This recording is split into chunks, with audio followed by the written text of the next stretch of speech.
என்று வேற்றுமை பொருள்களை பற்றி பார்க்க போகிறோம். வேற்றுமைகள் 8 வகை. இந்த ஒவ்வொரு வேற்றுமையும் என்ன உதாரணத்துக்கு முதலாம் வேற்றுமை என்ன உருவு, என்ன சொல்லுருவு, என்ன பொருளை கொன்றன்னு சொல்லி 8 வேற்றுமைகளுக்கும் நாங்கள் பார்க்க போகிறோம். இப்போ இதில் நான் அட்டவணையாக தயாரிச்சிருக்கிறேன். வேற்றுமைன்றது ஒரு பெட்டிக்குள்ள, மற்றது உருவு, மற்றது சொல்லுருவு, மற்றது பொருள். முதலாவது முதலாம் வேற்றுமை. இந்த முதலாம் வேற்றுமை என்ன உருவை கொண்டிருக்குது? உருவு முதலாம் வேற்றுமைக்கு உருவில்லை. சொல்லுருவு ஆனவன், ஆகின்றவன், என்பவன், ஆவான். இவைகள் சொல்லுருவை கொண்டுள்ளது முதலாம் வேற்றுமைக்கு. அதன் பொருள் எழுவாய். இப்போ ரெண்டாம் வேற்றுமையை பார்ப்போம். ரெண்டாம் வேற்றுமைக்கு உருவு ஐ, சொல்லுருவு இல்லை.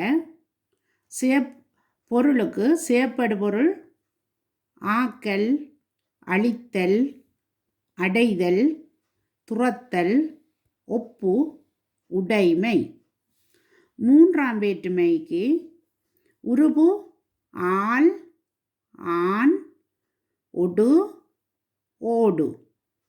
சொல்லுருவு கொண்டு, உடன். பொருள் கருவி, கருத்தா, உடன் நிகழ்ச்சி. நான்காம் வேற்றுமைக்கு உருவு கூ, சொல்லுருவு பொருட்டு, நிமித்தம், ஆக.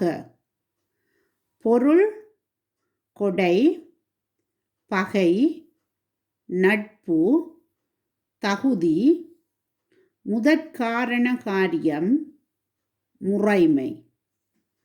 ஐந்தாம் வேற்றுமைக்கு உருவு இல், இன். சொல்லுருவு நின்று, இருந்து. பொருள் நீங்கள், ஒப்பு, எல்லை, ஏது.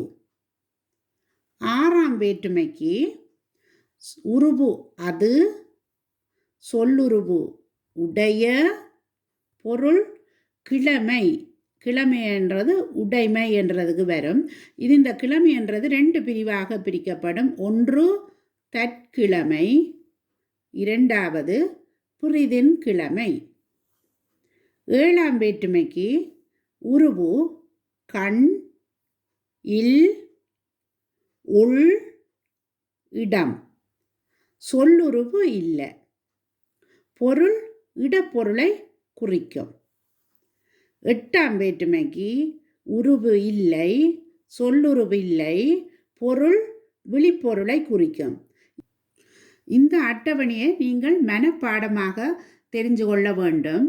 இதை மனப்பாடமாக தெரிந்து வைத்திருந்தால் முதலாவது வேற்றுமையிலிருந்து 8ஆம் வேற்றுமை வரை உள்ள ஒரு வாக்கியத்தை கொடுத்து அதில் எத்தனையாம் வேற்றுமை அப்படி என்று கேட்டால் உங்களுக்கு விளக்கமாக இருக்கும். நான் அடுத்தடுத்த காணொளியில் ஒவ்வொரு வேற்றுமைகளுக்கும் உதாரணங்களுடன் தொடர்ந்து நாங்கள் பார்க்கலாம்.